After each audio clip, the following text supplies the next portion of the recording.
नमस्कार दोस्तों, देश में कोरोना महामारी को मद्देनजर कांग्रेस के पूर्व अध्यक्ष राहुल गांधी ने प्रधानमंत्री नरेंद्र मोदी को चिट्ठी लिखी है, जिसमें उन्होंने केंद्र की आलोचना के साथ ही कई सुझाव भी दिए हैं। राहुल गांधी ने अपने पत्र में लिखा कि कोरोना महामारी की सुनामी देश को बर्बाद कर रही है और उन्हें बाध्य होकर पत्र लिखना पड़ रहा है। राहुल गांधी ने अपने पत्र में यह भी लिखा कि अनियंत्रित हुई कोरोना महामारी को उसके हालात पर छोड़ दिया गया तो यह न केवल हमारे देश के लोगों का जीवन समाप्त करेगी, बल्कि बाकी दुनिया के लिए भी खतरा बनेगी। राहुल गांधी के इस पत्र पर सियासी घमासान भी खूब देखने को मिल रहा है। बीजेपी प्रवक्ता संबित पात्रा ने राहुल गांधी और उनके परिवार पर चीन से मिले होने का आरोप लगाया है।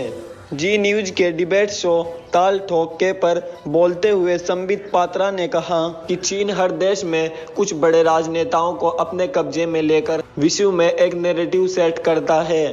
पात्रा ने कहा कि चीन से फैले इस वायरस पर उसे प्रोटेक्टिव शील्ड की जरूरत है और वही गांधी परिवार कर रहा है। संबित पात्रा ने कहा, चीन ने कई देशों में बड़े बड़े राजनीतिक घराने, केवल हमारे देश में ही नहीं, अमेरिका, रूस, सब जगह है। जो बड़े राजनीतिक घराने होते हैं उनको मुट्ठी में लेकर चीन बैठता है, कई चीजों से मदद करता है ताकि उसके नैरेटिव को कोई ना पंचर कर दे।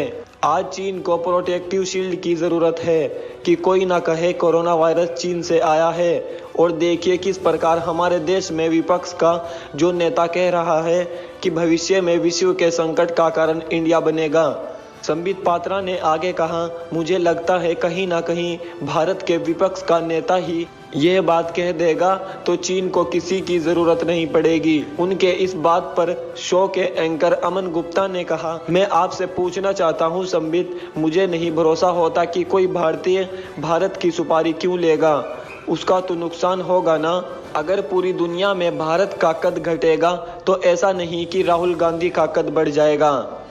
डिबेट के दौरान संबित पात्रा ने कहा कि चीन गांधी परिवार का इस्तेमाल कर रहा है। वो बोले, हर देश में कोई राजनीतिक परिवार चीन ने अपनी मुट्ठी में रखा है और ये उनका युद्ध का तरीका है। कहीं ना कहीं जिस प्रकार से उन्होंने गांधी परिवार का इस्तेमाल किया है वो आज खुलकर आ रहा है। गांधी परिवार को बदले में क्या मिलेगा वो आप भी जानते हैं। दोस्तों, दूसरी खबर के अनुसार कांग्रेस नेता राहुल गांधी ने ट्वीट के माध्यम से प्रधानमंत्री पर तीखा हमला बोला है।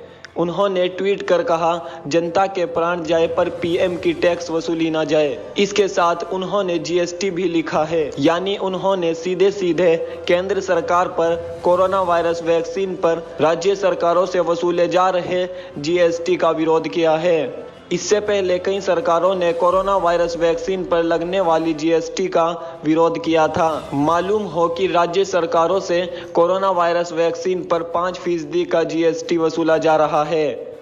5% जीएसटी का मतलब ये है कि राज्य सरकारों को वैक्सीन के प्रति डोज पर 15 से 20 रुपए अतिरिक्त चुकाने पड़ रहे हैं। बीते दिनों राजस्थान और छत्तीसगढ़ ने केंद्र सरकार के इस फैसले का विरोध किया था। आपको बता दें कि केंद्र सरकार ने विदेशों से आयात हो रही वैक्सीन को जीएसटी के दायरे में नहीं रखा है। केवल स्वदेशी वैक्सीन कोविशील्ड और कोवैक्सीन पर केंद्र सरकार जीएसटी वसूल रही है। राजस्थान, छत्तीसगढ़ के अलावा ओडिशा की सरकार भी वैक्सीन से जीएसटी हटाने की मांग कर चुकी है। ओडिशा के मुख्यमंत्री नवीन पटनायक ने वैक्सीन को जीएसटी से मुक्त करने की मांग करते हुए वित्त मंत्री निर्मला सीतारमण को एक चिट्ठी लिखी थी, जिसमें उन्होंने 18 से 44 साल की उम्र के लोगों को लगने वाली वैक्सीन से जीएसटी हटाने की मांग की थी। इससे पहले राहुल गांधी ने हाल ही में पेट्रोल डीजल की बढ़ती कीमतों को लेकर केंद्र सरकार पर निशाना साधा था। उन्होंने ट्वीट करते हुए कहा था कि चुनाव खत्म, लूट फिर शुरू। एक अन्य ट्वीट में उन्होंने केंद्र सरकार पर निशाना साधते हुए कहा था, देशवासियों को बचाने के लिए जरूरी है बड़े स्तर पर वैक्सीन, कमजोर वर्गों को आर्थिक सहायता, सही आंकड़ों व नए कोरोना स्ट्रेन का विश्लेषण। दुर्भाग्य से केंद्र सरकार साबित करती जा रही है कि ये उनसे न हो पाएगा।